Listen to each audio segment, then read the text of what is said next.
തൃക്കരിപ്പൂർ ശ്രീരാമവില്യങ്കഴകം പെരുങ്കളിയാട്ടത്തിലെ ഭക്ഷണത്തിനായി 10,000-കണക്കിന് വാഴയിലകൾ എത്തിക്കുന്നത് പ്രാദേശികമായി ഉൽപ്പാദിപ്പിച്ചാണ്. പെരുങ്കളിയാട്ട സംഘാടക സമിതി വർക്കിംഗ് ചെയർമാൻ എം വി കുഞ്ഞിക്കോരനാണ് പെരുങ്കളിയാട്ടത്തിനായി വാഴയില കൃഷി ആരംഭിച്ചത്.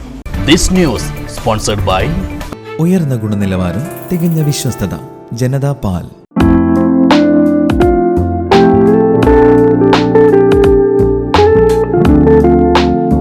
പെരുങ്കളിയാട്ടത്തിനെത്തുന്ന ഭക്തജനങ്ങൾക്ക് വിഷരഹിത ഭക്ഷണം വിളമ്പുകയാണ് സംഘാടക സമിതിയുടെ ലക്ഷ്യം. ഇതിനായി പരമാവധി വിഭവങ്ങൾ പ്രാദേശികമായി തന്നെ ശേഖരിക്കുന്നുണ്ട്. ഈ കൂട്ടായ പരിശ്രമത്തിന് ശക്തി പകരുകയാണ് സംഘാടക സമിതി വർക്കിംഗ് ചെയർമാൻ എം വി കുഞ്ഞിക്കോരന്റെ വാഴയില കൃഷി. വാഴയില ഉൽപ്പാദിപ്പിക്കുന്നതിനായി കഴകത്തിലെത്തിച്ച 1000 വാഴക്കന്നുകൾ ആര് നട്ടുപരിപാലിക്കും എന്ന ചോദ്യമുയർന്നപ്പോൾ കുഞ്ഞിക്കോരൻ ആ ദൗത്യം സ്വയം ഏറ്റെടുക്കുകയായിരുന്നു.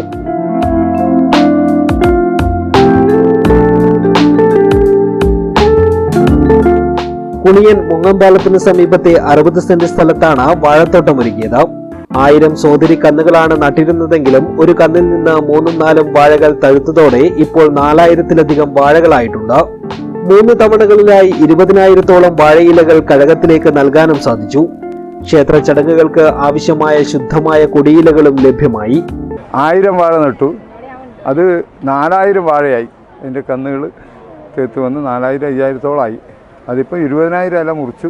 ഇനി ഒരു 15,000 ഇലയും കൂടെ മുറിക്കാൻ ഉണ്ടാവും ഇപ്പോൾ. പിന്നെ രണ്ടാമത് 8-ാം തീയതി 15,000 മുറിക്കും. പിന്നെ 10-ാം തീയതി 10,000 കൂടെ മുറിക്കാൻ കഴിയുന്നതാണെന്ന് തോന്നുന്നു. ഈ വാഴയില എപ്പോഴും തുടർന്നു പോകാനാണ് ഞാൻ ഉദ്ദേശിക്കുന്നത്. ഇത് നമ്മൾ ഓഡിറ്റോറിയത്തിനും മറ്റും മറിച്ചും വേണ്ടി വരും. അപ്പോൾ ഏത് ഉത്സവത്തിനും വേണമെങ്കിൽ നമുക്ക് കൊടുക്കാനും തയ്യാറ്, ഫ്രീ ആയിട്ട് കൊടുക്കാനും തയ്യാറ്. ആര് വന്ന് ചോദിച്ചാലും ഫ്രീ ആയിട്ട് കൊടുക്കും. ഈ വാഴക്കൃഷി അവിടെ തുടർന്നു പോകാനാണ് എൻ്റെ ആഗ്രഹം. ഇനി 2 തവണയാണ് ഇവിടെ വാഴയിലയുടെ വിളവെടുപ്പ്. പെരുങ്കളിയാട്ടം അവസാനിക്കുന്ന 12-ാം തീയതിയിലേക്ക് മാത്രം 20,000 വാഴയില ലഭ്യമാകുമെന്നാണ് പ്രതീക്ഷ. വിവാഹാവശ്യങ്ങൾക്കും അന്നദാനത്തിനും വേണ്ടി വാഴയില കൃഷി ഗൗരവവുമായി മുന്നോട്ട് കൊണ്ടുപോകാനാണ് കുഞ്ഞിക്കോരന്റെ തീരുമാനം. ക്ഷേത്രങ്ങൾ ആവശ്യപ്പെട്ടാൽ കഴിയാവുന്നത്ര ഇലകൾ സൗജന്യമായി വിതരണം ചെയ്യും. കൃഷിയിൽ ഭാര്യ കെ സുശീലയുടെ മികച്ച പിന്തുണയും കുഞ്ഞിക്കോരനുണ്ട്. News bureau, Cheruvathur.